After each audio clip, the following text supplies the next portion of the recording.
Welcome back to Florida Sportsman, Project Dreamboat.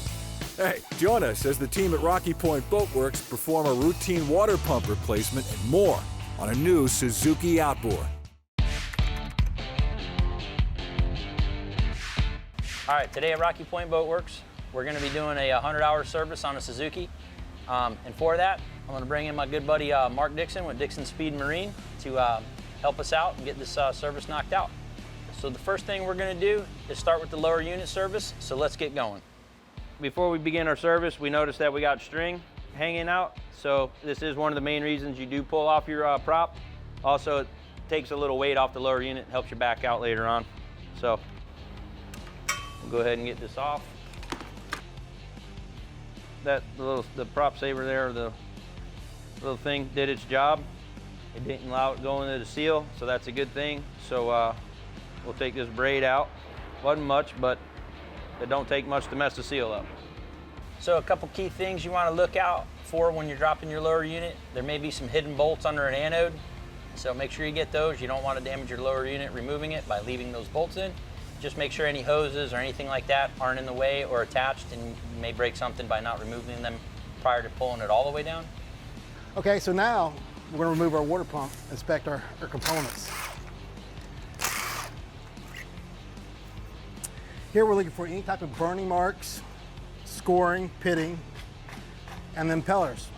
As you can see here, this one has a little bit of memory into it. You see how it's got the little grooves, possibly you may see, how it's got little lines in here.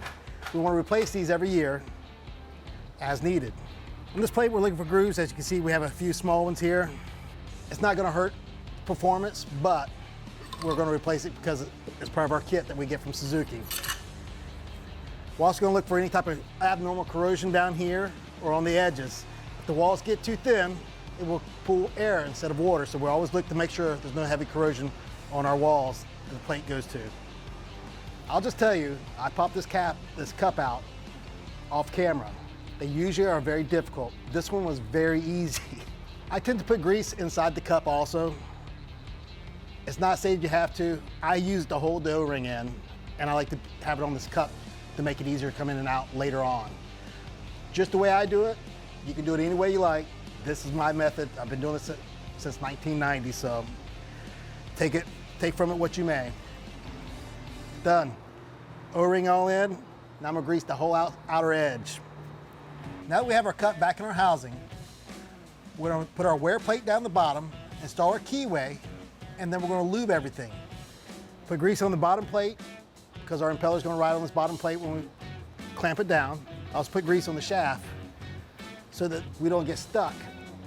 The impeller is stuck on the shaft. Now before I put this down, you'll notice the keyway is lined up to usually one vein. I grab that vein in my hand. I point the keyway a direction so I know where I'm coming down,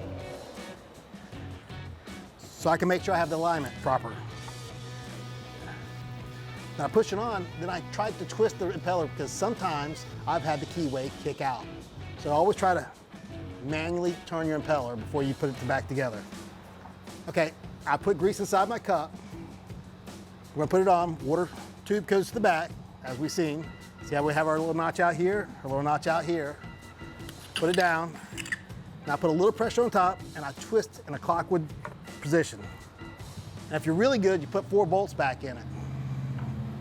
You must make sure you lube your drive shaft splines, and right here, we also have a wear bushing that we lube this also.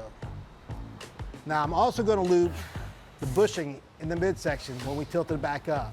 I like to have plenty of grease. There again, just remember, I'm the grease king when it comes to grease. Now before you put the gear case on, it's always best to have a bolt lubricated and ready to go.